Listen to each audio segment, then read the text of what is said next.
So, you want to save the world with clean energy? Make money doing it? Confused about the economic and technical realities of residential and commercial solar, batteries, heat pumps, EVs? Want the real-world scoop on new energy technologies, not manufacturer hype? Then tune in to the Weekly Energy Show, hosted by Barry Cinnamon. Insights from Barry's 40-plus years in the solar and energy industry will help you understand the future ways we'll generate and consume energy. And now, here's Barry.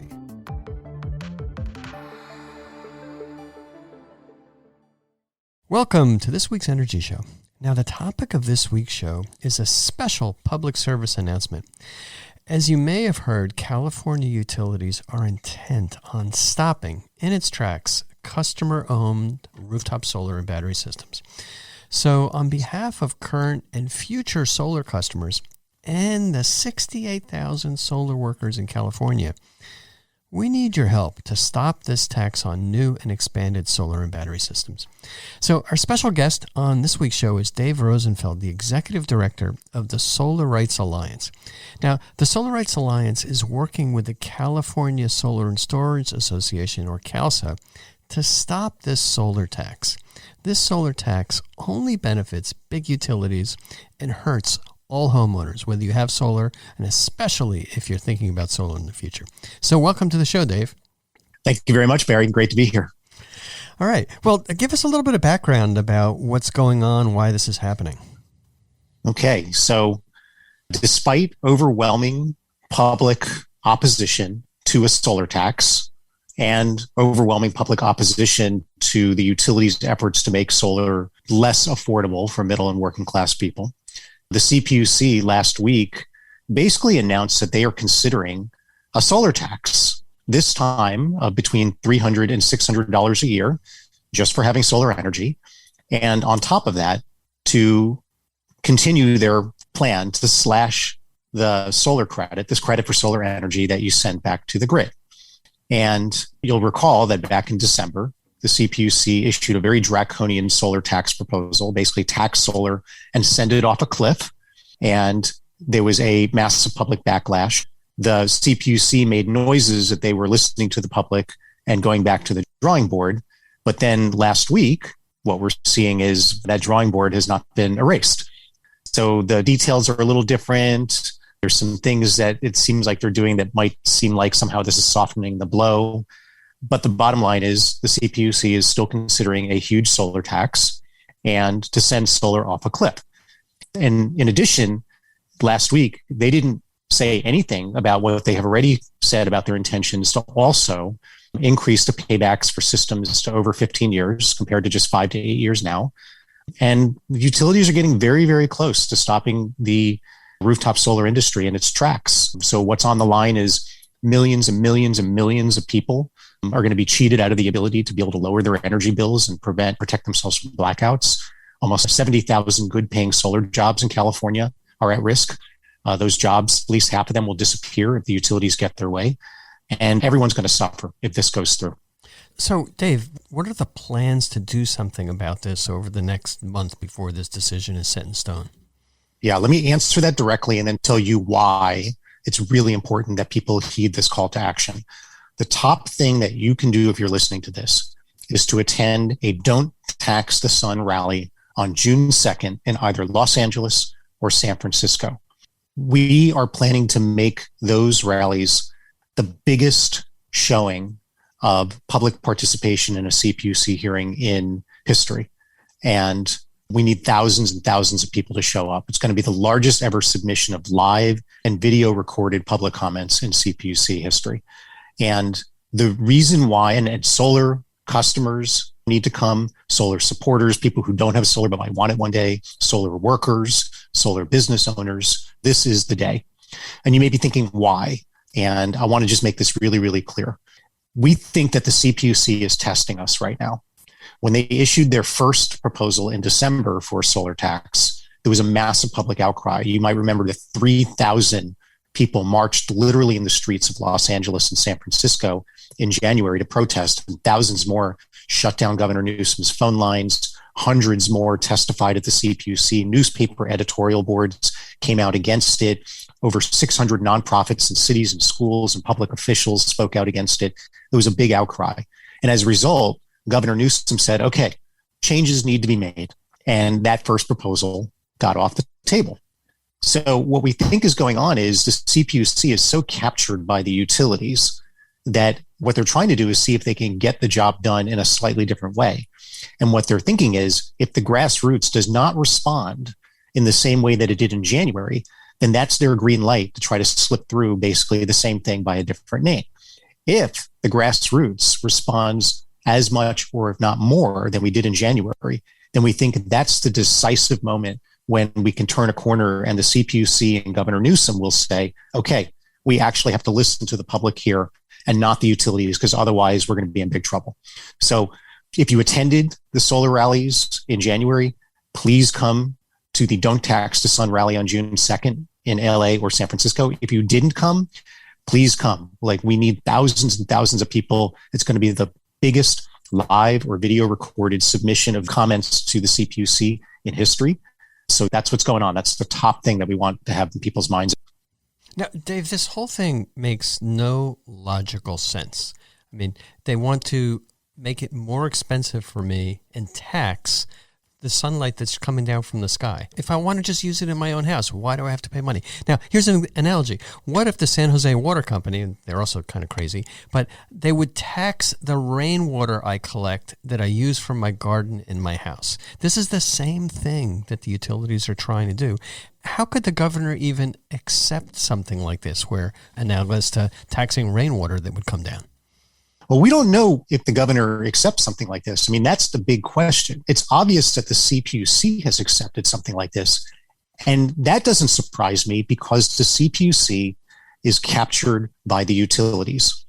And so they think like the utilities. And only a monopoly utility like PG&E could think that it is okay to reach behind your meter, measure the amount of energy that you're not buying from them because you're making it yourself, and then slap a tax on you. I mean, you had a great analogy about your rainwater. It's also like taxing people who hang dry their clothing instead of running the dryer. It's basically telling people anything that you do to reduce the amount of energy you buy from the utility, don't even try, because we're going to get you anyway. We're going to make you pay. And it's absurd. It's intrusive. It violates every principle of conservation and responsible citizenship that you can possibly think of. It contradicts everything that the Newsom administration says that it's for, whether it's solving climate change or promoting clean energy or making solar more equitable, keeping the lights on. So we know that that's what the CPUC wants. We know the CPUC is a captive agency. What we don't know is Governor Newsom going to stand for this? Is he going to stand for the contradiction between what his own agency, his own appointees are saying that they want and what he says that he is for? And that's the big magic question that we need to ask really big and really loud over the next 3 weeks and force the issue. Well, you're getting me all pumped up here, Dave. So I'm ready to call Governor Newsom right now. What's his phone number? His phone number is, everyone get your pens out. It is 916-445-2841. I'm going to say it again. It's 916-445-2841. His office is open Monday through Friday, 9 to 5. You say your name, you say where you live, make it personal. Most important thing to say is that the CPUC's latest rooftop solar plan is as bad as their first proposal. California should not tax the sun, period. We need more solar, not less. And it is time for Governor Newsom to show leadership right now. So, Dave, this whole thing is just so bizarre. Electricity prices are just going through the roof in California. I looked at some data going back about 20 years. They went up 3% a year from 2000 to 2015. Then they started going up at 6% a year from 2016 to 2020. And over the last 2 years, in 2021 and 2022, and we're only halfway through 2022, rates went up 14% a year. That's insane. And that's kind of before inflation is hit. So unless you're going to want to live in the dark without air conditioning, how the heck are people going to pay for these high electric rates? Solar's kind of your only way out. And I understand sometimes solar can be expensive, but you can just finance it. It's like leasing a car. There's plenty of ways to get solar basically for no money down and avoid these 10% rate increases for the next 10 years. What is the government in California thinking? What is the government of California thinking, right? The only way that you can get out from under rising electricity rates is to get rooftop solar. The only way to get yourself to avoid blackouts is to get rooftop solar and a battery. Right now, as you say, it is becoming increasingly more affordable for middle and working class people. There's financing options available. You can get solar for no money down. Batteries are getting cheaper. If you're the government and you're thinking you really want to help people out, then you should be figuring out ways to accelerate that transition to make it even cheaper and more affordable for middle and working class people, for schools, for churches, for food banks to be able to get rooftop solar and a battery, not make it more expensive like what it appears our government is going to do. One more thing, Barry, which is just crazy, is there is actually a way that we can actually reduce rate hikes in addition to ourselves getting rooftop solar.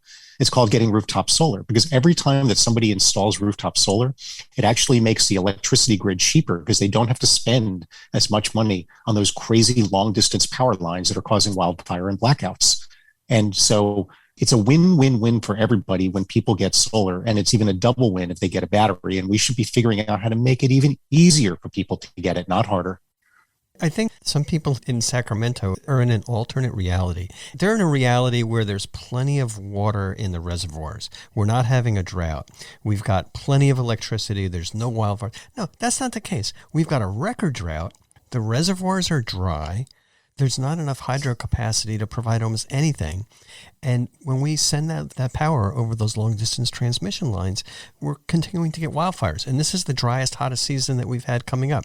The CAISO, the California Independent Systems Operator, expects that there's going to be a 1,700 megawatt shortage of power this summer. And it'll take them 5 years to build that capacity and build those transmission lines, whereas we can make that up with rooftop solar in a matter of a couple of years, and it won't cost the state anything. So none of this makes any sense to me. It makes no sense. There are so many rooftops just waiting to get solar panels on them. So many garages and basements that are waiting to have a battery in there. The win-win for the state, for the community, for the individual household is so big here. But as you note, the utilities make their money off of giant wind and solar farms and the long distance transmission and distribution system that connects them. So it's almost like the state would rather just see us all suffer so that the utilities can make more money rather than doing the obvious, cheaper, faster solution that benefits everybody a lot more. Yeah. Well, what can people do who are listening to this podcast? What is it that they can do to avoid these rising electricity prices and change the government's mind? Right. So big picture, we've got to make rooftop solar even cheaper and more accessible, make those batteries cheaper and more accessible. That means we don't tax solar, right? That's the top thing, is don't tax solar. And then net metering, the credit, needs to remain at a level so that solar pencils out for your average middle and working class household. And it's the CPUC that's going to be the final decider, but it's Governor Newsom who's going to ultimately put his thumb on the scales here. And so the key thing that people need to do is attend these solar rallies, and I hope we'll talk about that again, and need to call the governor. It's two things that you got to do. What are the details for the rally? Okay, so the Don't Tax the Sun rallies that we're holding on June 2nd at 11 a.m. in Los Angeles and in San Francisco. In LA, it's at Grand Park at 11 a.m. And in San Francisco, it's going to be right at the steps of the California Public Utilities Commission, the CPUC. Both are at 11 a.m. Okay. And is there a website for the Solar Rights Alliance that has instructions for people they can just kind of go to and get the details? Yes. So you can go to www.solarrights.org. So that's solar, one word, rights, like the Bill of Rights, second word, smushed together, solarrights.org. And if you just go there, we'll have lots of details of the rally as well as other ways that you can plug into this campaign and get involved. All right. And I'm just going to encourage everybody I know, and we're going to kind of blast this out to our email list. Call the governor right away at 916-445-2841. And go to the Solar Rights Alliance website, go to the CAISO website, and definitely attend the Don't Tax the Sun rally on June 2nd in both LA and San Francisco. Anything else, Dave? That is it. Thank you, Barry. And thank you to all the listeners for everything that you do to make sure that everyone has the right to make energy from the sun. All right, this is an all hands on deck for solar customers, new solar customers, old solar customers, and certainly everybody in the solar industry. Thanks a lot, everybody. Goodbye. So, you want to save the world with clean energy? Make money doing it? Confused about the economic and technical realities of residential and commercial solar, batteries, heat pumps, EVs? Want the real-world scoop on new energy technologies, not manufacturer hype? Then tune in to the Weekly Energy Show, hosted by Barry Cinnamon. Insights from Barry's 40-plus years in the solar and energy industry will help you understand the future ways we'll generate and consume energy. And now, here's Barry.